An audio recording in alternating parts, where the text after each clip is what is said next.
Hey guys, today in this video I want to take a quick minute and I want to go over these second degree AV blocks. Second degree AV blocks includes Mobitz 1, which is known as Wenckebach, Wenckebach. Second degree AV blocks also include Mobitz 2, which is a form of a second degree AV block. And then the last one is the 2-to-1 AV block.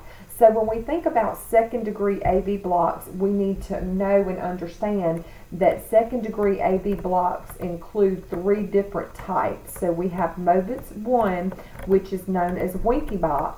We have Mobitz 2, and we have 2-to-1.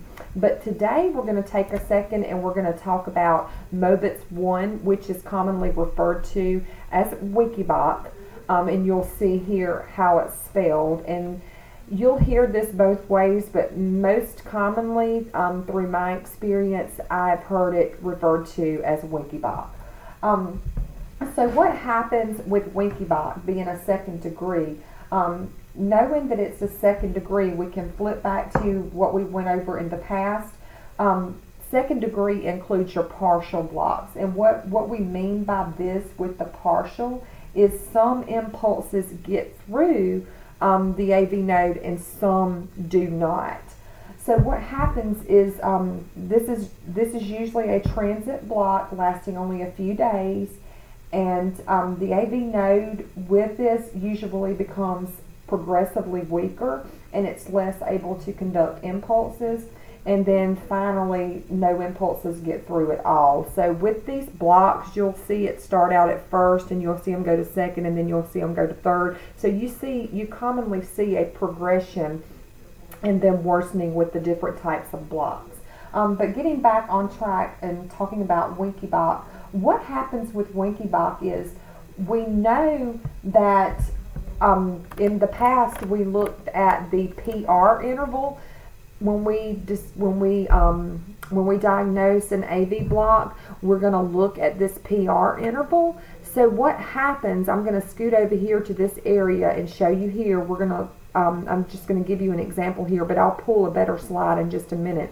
But when we look at this PR interval, what happens with Wenckebach is this one will be shorter, and then as you look at the next one, it may grow a little bit longer, and then you can go down and the next one will grow a little bit longer, and then at the end, maybe on the fourth one, you'll drop the QRS, you'll drop a beat. And it doesn't necessarily have to occur on the fourth cycle. This one is shorter, this one is longer, this one is a bit longer than the last one, and you may have a fourth one in there. It may be a bit longer than the previous one, and then at the end you lose a beat.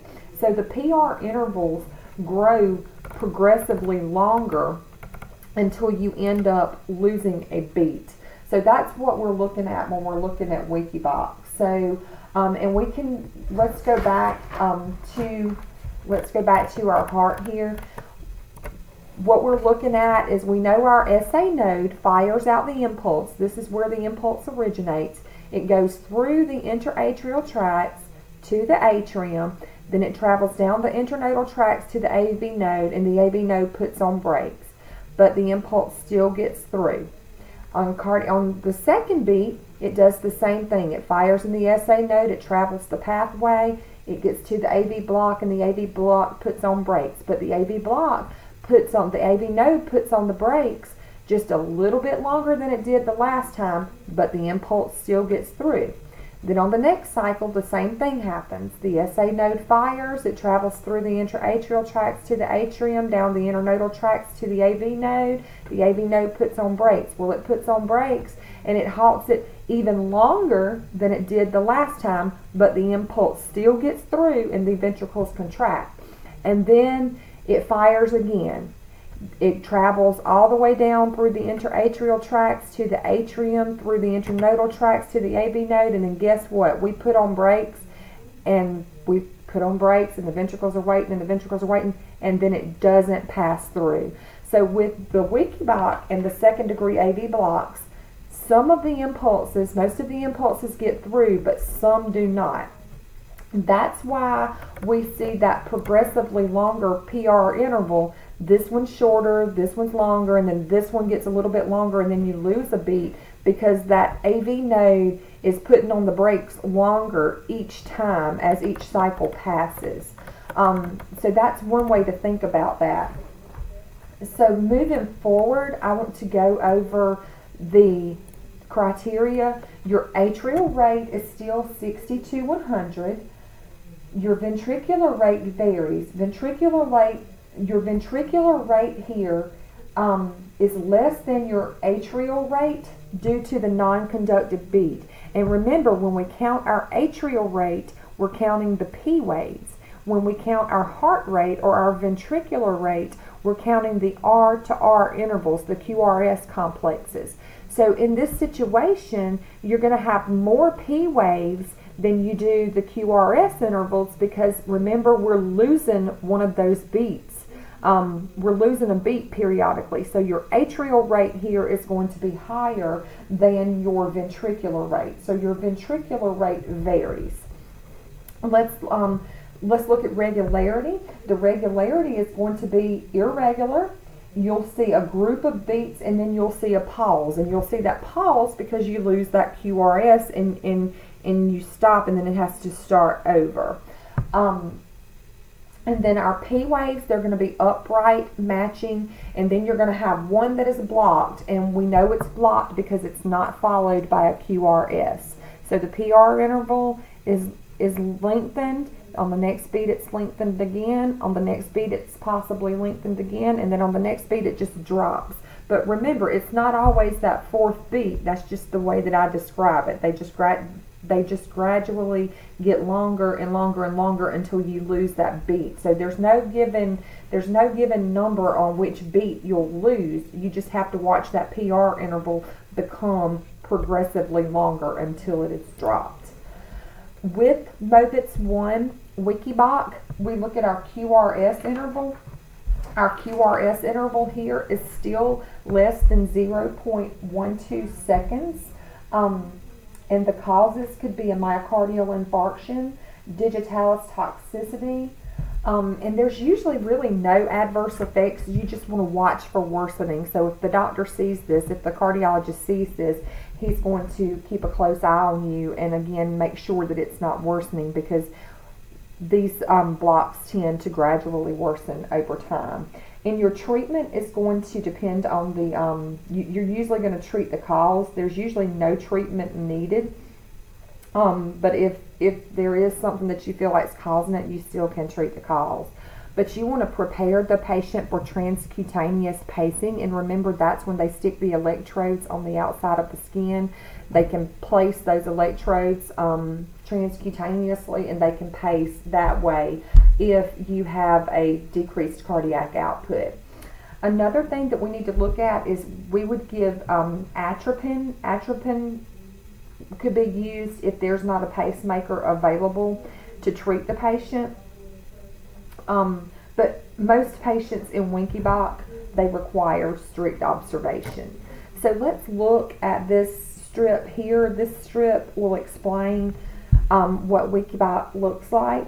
So the first thing that we know we're going to look at when we're diagnosing a strip is the QRS complexes. So let's take a peek at our QRS complexes. This tells us that the ventricles are contracting. This tells us that the electricity has passed through the ventricles and they are contracting. So here's our QRS complexes, and our QRS complexes appear to all be shaped the same. Let's look at our regularity. What's going on here? We got 5, 10, 15, 16, 17, 18, 5, 10, 15, 16, 17, 18, 19. Whoa, we got a big gap here. 5, 10, 15, 20, 25, 26, 27, 28, 29, probably 30 here. And then we go back to 21. So no, we are not regular. We do not have a regular space. So our regularity here is irregular. And then we can count our heart rate range. And remember, when we count our heart rate range, we're going to go to the biggest area first. Or, yeah, we can start with the biggest area first, but it's listed last. So we'll go to the biggest area first, and we'll count these blocks and divide it by 1,500 and get 83. So 5, 10, 15, 20, 25, let's say 30, 29, 1500 divided by 29 or either 30, that's going to give you a heart rate of roughly 83. And then you'll go to your two that are closest together, and that's going to give you your fastest range, and we come up with 50. Our mean heart rate is 1, 2, 3, 4, 5, 6, 7 on this 6-second strip, so multiply that times 10, and that will give you a mean heart rate of 70.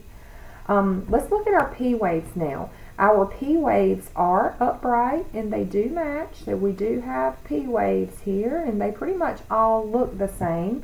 The PP interval, it marches out. The PP interval here is regular because we do have our underlying sinus notes. So the P wave is firing, the rhythm is firing in the SA note, and it's traveling down like it should, but we have a block in the pathway that's changing things. So let's count our atrial rate. Our atrial rate is going to be counted from going from P to P, and then counting the little blocks the same way that you do with your heart rate. And our atrial rate here is going to be 83. The PP interval varies. So let's start out. Let's look at the PP interval. Let's start, this is a good one to start with right here. Ooh, we got a very short one, so that's 0.4. And then it gets a little bit wider here. We got 1, 2, 3, 4 beats. So 4 times 0.04, that's 0.16.